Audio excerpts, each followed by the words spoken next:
왜 늘 내가 손해보는 걸까요? 왜 늘 내가 참아야만 이 관계가 유지되는 걸까요? 착하게 살면 복을 받는다고 배웠습니다. 상대의 입장을 이해하려 애쓰고 내 감정을 꾹 눌러가며 좋은 사람으로 살아왔습니다. 그런데 세월이 흐를수록 마음속에 이런 생각이 스며들곤 합니다. 왜 나는 이렇게 지치기만 할까? 왜 나의 착함은 아무도 알아주지 않을까? 혹시 여러분도 그런 마음 한 번쯤 품어보신 적 있으신가요? 가족 사이에서, 친구 사이에서, 직장이나 사회생활 속에서 언제나 내가 먼저 양보하고 이해하고 참아왔는데 결국 돌아오는 건 감사보다는 당연함, 배려보다는 이용당하는 기분일 때가 있지 않으셨나요? 사소한 말 한마디에도 마음이 크게 다치고 도움을 청한 상대방이 어느새 내 마음까지 짓밟고 돌아설 때 도대체 내가 뭘 잘못했는지 헷갈릴 때가 있습니다. 그래도 저 사람 입장도 있을 텐데 괜히 말을 꺼냈다가 더 어색해지면 어쩌지? 이런 생각이 반복되다 보면 어느새 우리는 말없이 상처받는 법을 배우게 됩니다. 속상해도 웃는 얼굴, 억울해도 아무 말 못하고 넘기는 태도, 그리고 혼자 남아 스스로를 위로하며 그럴 수도 있지라고 말하는 습관까지. 그렇게 착한 사람이라는 이름 아래 우리는 자주 우리의 마음을 외면하게 됩니다. 그런데 정말 그게 올바른 태도일까요? 착하게 사는 게 정말 이토록 외롭고 아픈 일이어도 괜찮은 걸까요? 우리는 어려서부터 선한 사람, 착한 사람이 되라고 배워왔습니다. 어른들은 말했습니다. 화를 참아야 복을 받는다. 내가 한 발 물러서야 일이 편해진다. 그래서 우리는 그런 줄만 알고 살아왔습니다. 하지만 인생의 후반부를 살아가는 지금, 문득 깨닫게 됩니다. 내가 그렇게 지켜온 착함이 나를 더 외롭게 만들고 있다는 사실을요. 어쩌면 우리는 착한 사람으로 살아야 한다는 그 믿음 속에서 정작 중요한 걸 놓치고 있었는지도 모릅니다. 그 믿음은 과연 누구를 위한 것이었을까요? 내가 편해지기 위해서였을까요? 아니면 타인이 불편하지 않게 하기 위해서였을까요? 생각해보면 참 이상합니다. 나는 늘 상대를 배려했는데 왜 내 곁에는 나를 배려해주는 사람이 이렇게 적을까요? 나는 늘 참았는데 왜 그 사람은 나에게 아무렇지도 않게 상처 주는 말을 할 수 있을까요? 사람들은 말합니다. 넌 원래 그런 성격이잖아. 내가 알아서 다 하잖아. 그래도 너니까 부탁하는 거지. 이 말들 속엔 무서운 전제가 숨어 있습니다. 당신은 거절하지 못할 거라는 확신. 당신은 언제나 받아줄 거라는 기대. 그 착함이, 그 배려가 당신을 지켜준 게 아니라 오히려 당신을 더 쉽게 다치게 만든 건 아닐까요? 한 번쯤 스스로에게 물어보셔야 합니다. 나는 왜 착한 사람이 되어야만 했는가? 나는 지금 누구를 지키기 위해 무엇을 감수하고 있는가? 그리고 또 하나, 그 착함이 지금의 나를 행복하게 만들고 있는가? 이 질문에서부터 우리가 다시 생각해 봐야 할 문제가 시작됩니다. 오늘은 이런 이야기를 함께 나누고자 합니다. 왜 착한 사람이 더 많이 상처받는가에 대한 이야기. 그 답을 찾아가는 길 위에서 우리는 단지 억울함을 토로하는 데서 멈추지 않을 것입니다. 이제는 착한 사람도 지혜로워야 한다는 사실, 나를 지키는 착함이 되어야 한다는 그 깨달음을 우리 삶의 중심에 놓아야 할 때입니다. 여러분의 지난 삶 속에서 그 누구보다 성실하고 진심으로 살아오신 착한 사람의 얼굴들이 떠오르시나요? 혹은 바로 여러분이 그러셨나요? 그렇다면 이제는 그 착한 마음이 상처받지 않도록 스스로를 보호해 줄 수 있는 방법도 함께 배워야 하지 않겠습니까? 그 이야기를 지금부터 시작해 보겠습니다. 왜 착한 사람이 오히려 더 자주 상처받고 마음을 눌러가며 살아야 하는 걸까요? 그 핵심에는 우리가 무심코 지나친 착함이라는 성품에 대한 오해가 있습니다. 사람들은 종종 착하다는 말을 칭찬처럼 받아들입니다. 참 착한 분이네. 좋은 마음을 가졌네. 늘 이해심이 깊고 배려심이 있네. 이런 말들을 들으며 살아온 사람일수록 자연스럽게 나는 착해야 한다는 기준을 마음 깊숙이 새기게 됩니다. 문제는 그 착함이 때때로 자기 감정을 숨기고 자신의 필요를 뒤로 미루는 것으로 이어진다는 데 있습니다. 어떤 분은 이렇게 말합니다. 나는 참는 게 익숙해요. 말해봐야 싸움만 되니까요. 하지만 그 참음의 끝에 남는 것은 평화가 아니라 서운함이고 배려가 쌓인 결과는 따뜻한 관계가 아니라 일방적인 희생이 되어버리기도 합니다. 심리학자 허리엇 브레이커는 이렇게 말했습니다. 착한 사람일수록 죄책감을 더 쉽게 느낀다. 자신의 감정을 표현하거나 불만을 드러내는 일에 익숙하지 않은 사람들은 거절조차 쉽게 하지 못합니다. 내가 너무 이기적인 건 아닐까? 혹시 이 말이 상처가 되지는 않을까? 그렇게 매번 자신을 뒤로 미루다 보면 어느새 자신도 모르게 상대의 기분에 맞춰 사는 것이 습관이 됩니다. 왜 착한 사람은 자기 경계를 세우는데 어려움을 느낄까요? 그것은 나 자신보다 남이 나를 어떻게 보느냐를 더 중요한 기준으로 삼기 때문입니다. 많은 착한 사람들이 어릴 때부터 이런 말을 들으며 자라왔습니다. 참 착하구나. 화를 내면 못 써. 어른 말은 거역하면 안 돼. 이런 말들은 마음에 조건부 사랑이라는 씨앗을 심습니다. 나는 착해야 사랑받는다. 나는 참고 이해해야 좋은 사람이다. 그 믿음은 타인의 기분을 먼저 살피고 타인의 필요를 먼저 채워주도록 만듭니다.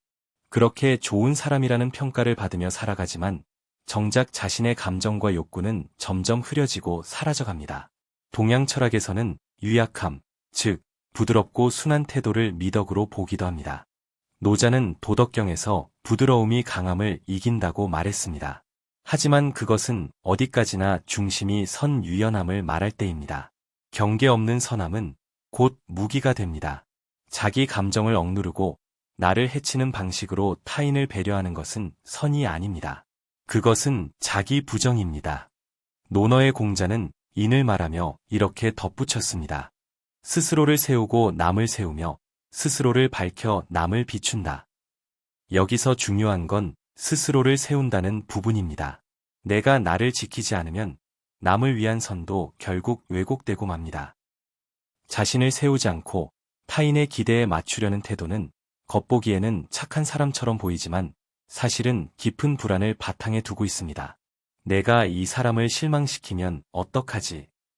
여기서 이 말을 하면 관계가 어색해지지 않을까? 이런 생각들이 계속되면 결국 우리는 타인의 감정을 내 책임처럼 떠안게 되고 그렇게 살아가는 동안 나 자신은 점점 사라지게 됩니다. 사람들은 착한 사람을 좋아합니다. 하지만 모든 사람은 자신이 감정적으로 편한 방향으로 행동하려는 경향이 있습니다. 따라서 자신의 경계가 없는 착한 사람 곁에선 점점 더 무례해지고 점점 더 무심해지는 경우가 많습니다. 그것은 그 사람이 악해서가 아니라 우리의 무경계적 착함이 그런 관계를 허용했기 때문입니다. 철학자 알랭드 보통은 말했습니다. 우리의 착함은 때때로 불편함을 피하려는 비겁함일 수도 있다. 이 말은 착한 마음을 폄하하는 것이 아니라 그 착함이 어디에서 비롯된 것인지를 돌아보게 합니다. 정말 누군가를 아끼고 배려하기 위해서일까요? 아니면 내가 나쁘게 보이지 않기 위해 혹은 거절의 불편함을 피하고 싶어서인가요? 착하다는 것과 자신을 지키지 않는 것은 전혀 다른 문제입니다. 진정한 착함은 상대를 위하는 동시에 나 자신도 존중하는 힘에서 나옵니다. 그 힘이 빠져버린 착함은 결국 자기 부정의 또 다른 이름일 뿐입니다. 이제 우리는 질문을 바꿔야 합니다. 나는 왜 이렇게 착할까? 가 아니라 나는 왜 이렇게 내 감정을 감추고 참는 것을 당연하게 여겨왔을까? 나는 과연 지금 나의 마음을 존중하며 살고 있는가? 이 질문이야말로 진짜 나로 살아가는 출발점이 될 수 있습니다.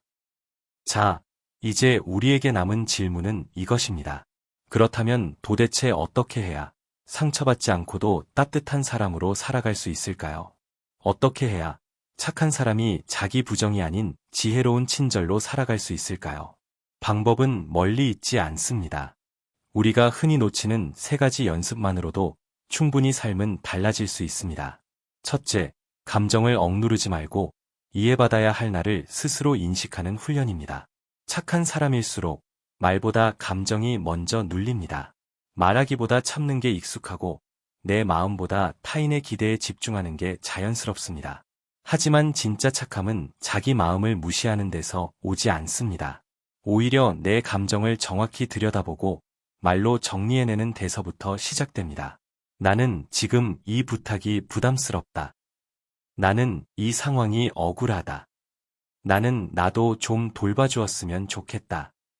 이런 생각들이 떠오를 때 부끄러워하거나 밀어내지 마세요. 오히려 이 감정들이야말로 그동안 무시되어 온 당신의 진짜 목소리입니다. 간단한 노트를 하나 만들어 보셔도 좋습니다. 하루에 한 번, 단 한 줄이라도 좋습니다. 오늘 내가 억눌렀던 감정은 무엇이었을까? 오늘 내가 제대로 말하지 못했던 마음은 무엇이었을까? 그 단어들을 적어보는 것만으로도 우리는 더 이상 마음속에 감정을 가둬두지 않게 됩니다. 감정은 인식될 때 비로소 힘을 잃고 말로 표현될 때 건강하게 흐르기 시작합니다. 둘째, 경계 있는 친절을 연습해야 합니다. 우리는 친절하되 그 친절에 경계를 세울 수 있어야 합니다. 누구나 다 도와주고 누구에게나 웃어주고 어떤 부탁에도 다 응하는 것이 좋은 사람은 아닙니다. 오히려 나의 시간을 지키고 나의 에너지를 존중하는 사람이야말로 진짜 건강한 친절을 실천할 수 있습니다. 경계 있는 친절이란 이런 것입니다. 누군가 갑작스럽게 무리한 부탁을 할 때 이렇게 말하는 것입니다. 그 일은 지금 당장은 어렵지만 다른 방법이 있을지 생각해 볼게요. 제가 생각할 시간을 좀 주세요. 곧 답변 드릴게요. 즉답을 피하는 것, 무조건적인 수용 대신 유예하는 것이 바로 경계를 세우는 기술입니다. 말없이 침묵하는 것도 하나의 표현입니다. 반드시 네라고 말해야만 배려가 아닙니다. 때로는 아무 말 없이 미소로 응답하는 것도 나를 지키는 언어가 될 수 있습니다. 세 번째, 나를 지키는 노의 문장을 미리 만들어 두는 것입니다. 이 연습은 아주 효과적입니다. 평소에 우리가 거절해야 하는 상황에서 가장 힘든 건 어떤 말로 해야 할지를 몰라 당황하고 결국 아무 말도 못하고 수락해버리는 데 있습니다.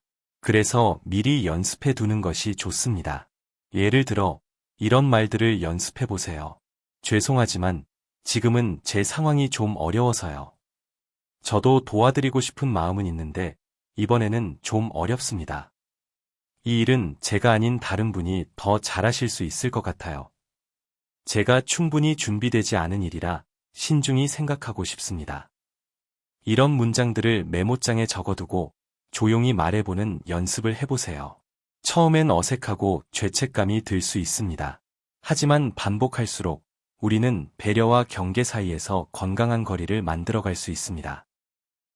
중요한 것은 노라고 말하는 것이 상대를 거절하는 게 아니라 나의 존엄과 우리의 관계를 지키기 위한 선택이라는 사실을 아는 것입니다. 노자는 도덕경에서 말했습니다. 자신을 아는 자는 밝고 자신을 이기는 자는 강하다. 자신의 감정을 정확히 알고 그 감정을 기반으로 스스로의 행동을 조절할 수 있는 사람이야말로 단단하고 따뜻한 사람입니다. 당신의 친절은 그 자체로 아름답습니다. 하지만 그 친절이 자신을 해치는 칼이 되지 않도록 이제는 지혜롭게 다듬을 때입니다. 참 좋은 사람에서 단단한 사람으로 그 변화는 결코 어렵지 않습니다. 작은 인식에서 짧은 문장 하나에서 잠시 멈추는 침묵에서 시작됩니다. 이번에는 우리가 앞서 이야기한 실천을 실제로 삶에서 적용한 두 사람의 이야기를 통해 감정의 흐름이 어떻게 달라지는지를 함께 살펴보겠습니다. 먼저 첫 번째 사례입니다. 지민 씨는 50대 초반의 직장인입니다. 성격이 무척 온화하고 주변 사람들의 부탁을 거절하지 못하는 사람으로 알려져 있었죠. 누구보다 책임감이 강하고 늘 웃는 얼굴로 일을 처리하는 모습에 동료들 사이에서도 신뢰가 두터웠습니다. 하지만 문제는 그 신뢰가 무한한 헌신 위에 세워졌다는 점이었습니다. 누군가 야근을 못하겠다고 하면 지민 씨가 대신 남았습니다. 누군가의 실수가 생기면 지민 씨가 앞장서서 책임을 졌고 정작 자신의 일은 밤늦게까지 몰아서 처리해야 했습니다. 처음엔 지민 씨, 정말 고마워요 라는 말의 보람도 느꼈지만 시간이 흐르자 어느새 그 모든 것이 당연한 듯 받아들여지기 시작했습니다. 한 번은 회식 자리에서 누군가 이렇게 말했습니다. 그런 건 지민 씨가 늘 알아서 잘하잖아. 그 말에 지민 씨는 웃고 있었지만 속으로는 이렇게 생각했다고 합니다. 왜 나만 이렇게 되는 걸까?